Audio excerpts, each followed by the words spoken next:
नमस्कार, दी deep dive में आपका स्वागत है। आज हम प्लांट ब्रीडिंग की दुनिया में उतर रहे हैं और खास तौर पर उन फसलों को देख रहे हैं जो खुद से परागण करती हैं, यानी सेल्फ पॉलिनेटेड क्रॉप्स। तो हमारे पास प्लांट ब्रीडिंग के एक चैप्टर से कुछ अंश हैं और हमारा मिशन है इन जटिल तरीकों को समझना, खासकर प्रतियोगी परीक्षाओं के नजरिए से। हम जानेंगे कि ये तरीके क्या हैं, इनके फायदे नुकसान क्या हैं और एक दूसरे की तुलना में ये कैसे हैं। तो चलिए शुरू करते हैं। हमारे नोट्स बताते हैं कि भारत में वंशावली विधि यानी पेडिग्री मेथड सबसे ज्यादा चलन में है, सबसे लोकप्रिय। लेकिन मेरे मन में पहला सवाल यही आता है, क्या जो सबसे लोकप्रिय है वो वाकई सबसे अच्छा भी है? देखिए, ये सवाल तो सीधा मुद्दे की बात करता है। पेडिग्री सिलेक्शन या पीएस के लोकप्रिय होने की एक बहुत बड़ी वजह है। हम्म। आप इसे एक कारीगर या कलाकार का तरीका समझ सकते हैं। इसमें ब्रीडर हर पीढ़ी में अपने अनुभव और अपनी पारखी नज़र का इस्तेमाल करके सबसे अच्छे पौधों को चुनता है। मतलब ये एक बहुत ही हैंड्स ऑन अप्रोच है। बिल्कुल। जहां ब्रीडर का कौशल सबसे ज्यादा मायने रखता है, वो हर पौधे की कह सकते हैं एक कहानी लिखता है, उसका पूरा वंश वृक्ष यानी पेडिग्री तैयार करता है। सुनने में तो ये बहुत अच्छा लग रहा है, मतलब पूरा कंट्रोल ब्रीडर के हाथ में है। लेकिन फिर इसमें कोई कमी भी होगी? बिल्कुल। और यहीं पर असली कहानी शुरू होती है। जब बात आती है रोग प्रतिरोधक क्षमता जैसे गुणों की, जिन्हें आप देखकर पहचान सकते हैं, तब तो ये तरीका ठीक काम करता है। लेकिन जब बात आती है उपज यानी यील्ड की, तो मामला थोड़ा गड़बड़ा जाता है। एक मिनट, ऐसा क्यों? अगर कोई पौधा ज्यादा स्वस्थ और बड़ा दिख रहा है तो क्या उसकी उपज ज्यादा नहीं होगी? यही तो सबसे बड़ा भ्रम है। उपज एक बहुत जटिल गुण है जिस पर पर्यावरण का बहुत असर पड़ता है। अच्छा। हो सकता है एक पौधा इसलिए बड़ा दिख रहा हो क्योंकि उसे थोड़ी ज्यादा जगह या खाद मिल गई हो, ना कि इसलिए कि उसके जीन बेहतर हैं। इस गुण की आनुवांशिकता यानी हेरिटेबिलिटी बहुत कम होती है। ओह, तो मतलब विजुअल सिलेक्शन यहाँ काम नहीं करता? बहुत ज्यादा नहीं। और यहीं पर पेडिग्री मेथड की सीमाएं दिखने लगती हैं। सैलमन और उनके साथियों ने ट्रिटिकेल पर एक स्टडी की थी हाँ। और उन्होंने पाया कि शुरुआती पीढ़ियों में उपज के लिए देखकर पौधे चुनना हम्म। बिना देखे रैंडम तरीके से चुनने से बेहतर नहीं था। अरे, ये तो बड़ी दुविधा है। मतलब एक ब्रीडर सालों तक हर पीढ़ी में मेहनत से पौधे चुने, उनका पूरा रिकॉर्ड बनाए, और आखिर में नतीजा रैंडम सिलेक्शन से बेहतर न हो। तो फिर इतने सालों की मेहनत का क्या फायदा? इसका मतलब हमें एक ऐसे तरीके के बारे में सोचना होगा जो शायद कम हैंड्स ऑन हो। जिसमें मेहनत और लागत दोनों कम लगे? हाँ, कुछ set it and forget it जैसा। क्या कोई ऐसा तरीका है? हाँ, आपकी बात बिल्कुल सही है। और इसी सोच ने पुंज विधि या बल्क पॉपुलेशन मेथड को जन्म दिया। ये पेडिग्री के बिल्कुल उलट है। उलट? हाँ, यहाँ ब्रीडर कलाकार नहीं बल्कि एक दर्शक की भूमिका निभाता है। दर्शक? इसका क्या मतलब हुआ? इसका मतलब है कि आप हाइब्रिड बीजों को मिलाते हैं, उन्हें खेत में बो देते हैं और फिर कई पीढ़ियों तक प्रकृति को अपना काम करने देते हैं। कोई चुनना नहीं, कोई रिकॉर्ड नहीं रखना? कुछ नहीं, बस हर साल फसल का एक हिस्सा लेकर अगले साल बो देना। यानी आप कह रही हैं कि बीजों को बस मिलाओ, खेत में डालो और इंतजार करो। ये तो बहुत आसान लगता है। हाँ, बिल्कुल।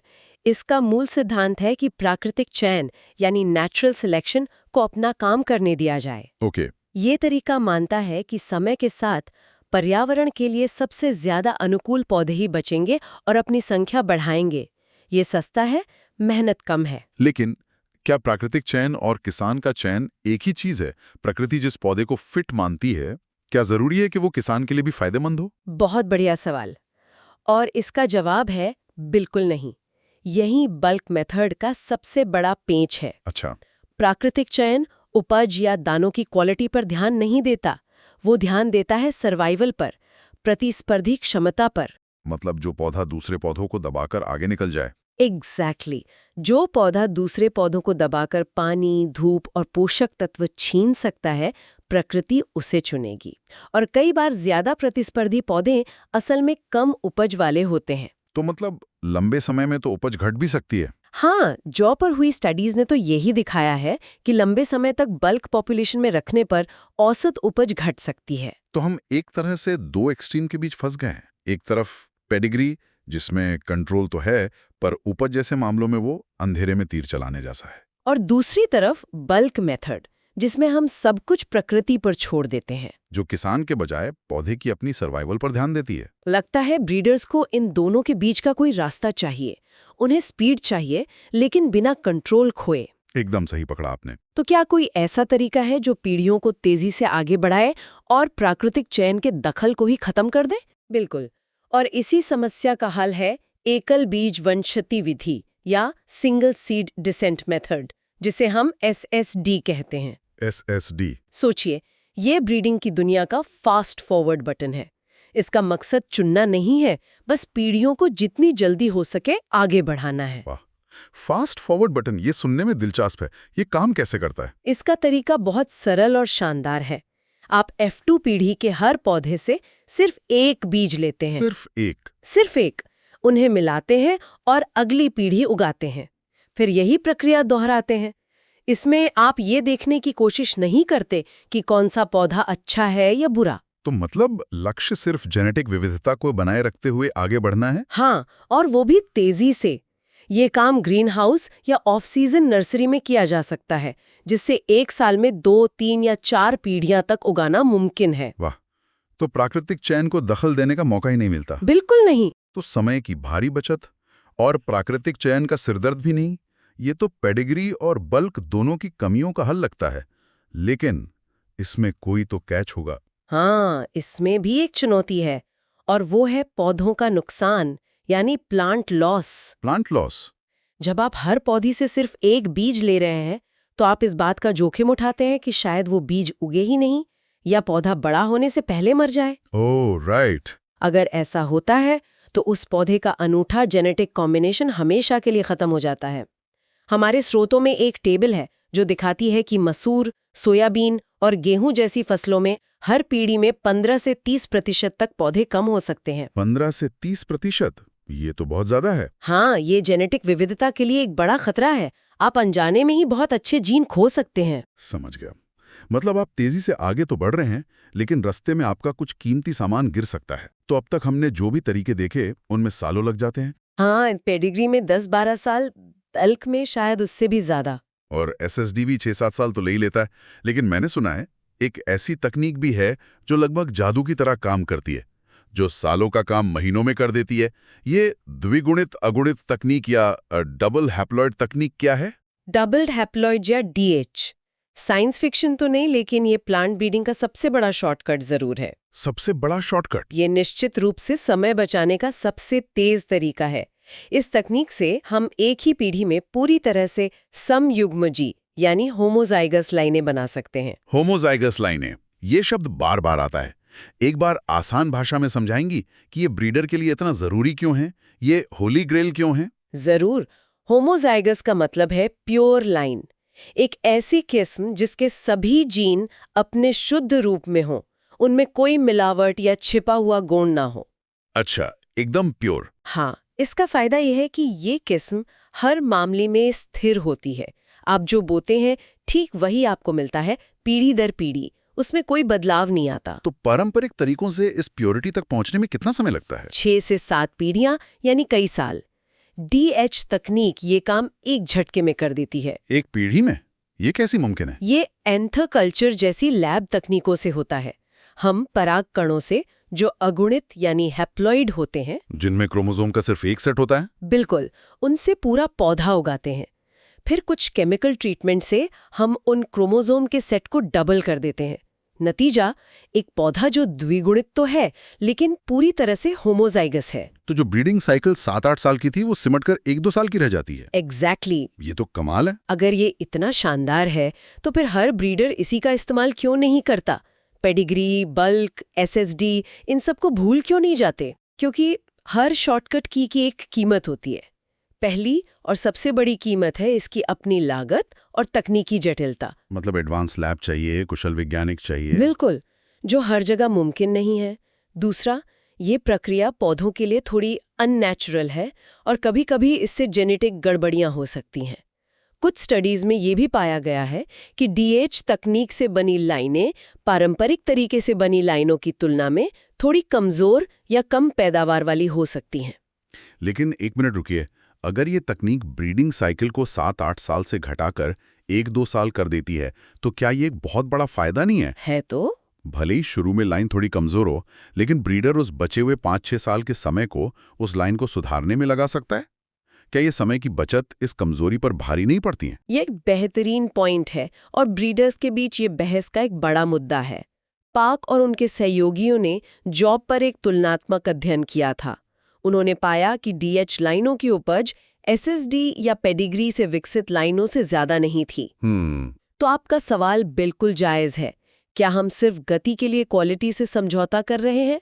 इसका जवाब इस बात पर निर्भर करता है कि ब्रीडर का लक्ष्य क्या है। अगर बाजार में जल्दी एक किस्म लानी है तो डीएच का कोई मुकाबला नहीं। लेकिन अगर लक्ष्य सबसे मजबूत और सबसे ज्यादा उपज वाली किस्म बनाना है, तो शायद पारंपरिक रास्ते बेहतर हों। हो सकता है। वाह, तो ये तो शतरंज के खेल जैसा है, हर चाल के फायदे और नुकसान हैं। तो अगर कोई परीक्षा की तैयारी कर रहा है तो उसे इन चारों तरीकों की तुलना कैसे करनी चाहिए? इसे याद रखने का सबसे अच्छा तरीका है कि आप इसे गैराज की तरह देखें, जिसमें 4 अलग-अलग तरीके की गाड़ियां खड़ी हैं। 4 गाड़ियां? ठीक है, ये दिलचस्प है। बताइए। पहली गाड़ी है पेडिग्री मेथड। ये एक विंटेज कार की तरह है। Vintage car, okay. इसे चलाने के लिए एक माहिर मैकेनिक यानी एक कुशल ब्रीडर चाहिए जो इसकी हर आवाज को पहचानता हो। वो इसे अपने हिसाब से मॉडिफाई कर सकता है। ये धीमी है, इसमें मेहनत बहुत है, लेकिन ये आपको अपने सफर पर पूरा कंट्रोल देती है। ठीक है, समझ गया। और दूसरी है बल्क मेथड। ये एक मजबूत, भरोसेमंद ट्रैक्टर की तरह है। ट्रैक्टर? आप इसे खेत में छोड़ सकते हैं और ये अपना काम धीरे धीरे बिना किसी खास देखभाल के करता रहेगा। ये सस्ता है और कम मेहनत वाला है, लेकिन ये सर्वाइवल के लिए चयन करता है, परफॉर्मेंस के लिए नहीं। ये तो एकदम सही बैठता है। और एसएसडी? सिंगल सीट डिसेंट या एसएसडी एक सीधी सादी भरोसेमंद सेडान कार है। इसका मकसद है आपको बिना किसी झंझट के तेजी से अपनी मंजिल तक पहुंचाना। बहुत फैंसी नहीं है, लेकिन अपना काम बखूबी करती है। बिल्कुल। इसका फोकस सिर्फ और सिर्फ गति पर है, रास्ते के नज़ारों पर नहीं। और आखिर में हमारी रेस कार डीएच। बिल्कुल, डबल्ड हैप्लॉइड या डीएच एक फॉर्मूला 1 रेस कार है। ये अविश्वसनीय रूप से तेज है। फिनिश लाइन तक दूसरों से सालों पहले। हाँ, लेकिन इसे चलाने के लिए एक खास रेस ट्रैक यानी लैब, एक पूरी पिट क्रू टीम यानी वैज्ञानिक और बहुत सारा पैसा चाहिए। और हाँ, कभी-कभी ये रेस के बीच में ही खराब भी हो सकती है। ये तो शानदार है। विंटेज कार, ट्रैक्टर, सेडान और F1 कार, ये तुलना तो कोई भी नहीं भूलेगा। तो चुनाव इस पर निर्भर करता है कि आपका लक्ष्य क्या है, आपकी जेब में कितना पैसा है और आपके पास कितना समय है। एकदम सही। संक्षेप में कहें तो पेडिग्री में ब्रीडर का कौशल राजा है, बल्क में प्रकृति रानी है, एसएसटी में गति ही सब कुछ है और डीएच में तकनीक बादशाह है। तो कोई एक जवाब सबके लिए सही नहीं हो सकता। बिल्कुल नहीं, ये एक रणनीतिक निर्णय है। बहुत खूब। तो आज हमने स्वपरागित फसलों के लिए 4 मुख्य प्रजनन विधियों की गहराई से चीर-फाड़ की। हमने पेडिग्री की कलाकारी, बल्क की सादगी, एसएसडी की रफ्तार और डीएच की जादुई तेजी को समझा। और सबसे बड़ी बात जो सामने आई वो ये कि कोई भी तरीका अपने आप में परफेक्ट नहीं है। हर एक की अपनी ताकत और कमजोरियां हैं। और असली बुद्धिमानी सही काम के लिए सही औजार चुनने में है। सही कहा। और जाते जाते श्रोताओं के सोचने के लिए एक विचार छोड़ जाते हैं। ये सभी विधियां जिनके बारे में हमने आज बात की, एक ही लक्ष्य पर केंद्रित हैं, एक समान, स्थिर, होमोजाइगस किस्में बनाना। एक सुपर किस्म। हाँ, जिसमें हर पौधा एक जैसा हो। लेकिन आज के दौर में जहां जलवायु परिवर्तन और नई नई बीमारियां जैसे खतरे हमारे सामने हैं, क्या हमें वाकई सिर्फ एक सर्वश्रेष्ठ किस्म बनाने पर ध्यान देना चाहिए? ये सोचने वाली बात है। या फिर हमें ऐसी आबादियां बनाने पर ध्यान देना चाहिए जो आनुवांशिक रूप से विविध हों, ताकि वो बदलती परिस्थितियों के अनुकूल बेहतर तरीके से ढल सकें। भविष्य में इन विधियों को आनुवांशिक विविधता को खत्म करने के बजाय उसे बनाए रखने और उसका उपयोग करने के लिए कैसे बदला जा सकता है? ये प्लांट ब्रीडिंग के भविष्य का शायद सबसे बड़ा सवाल है।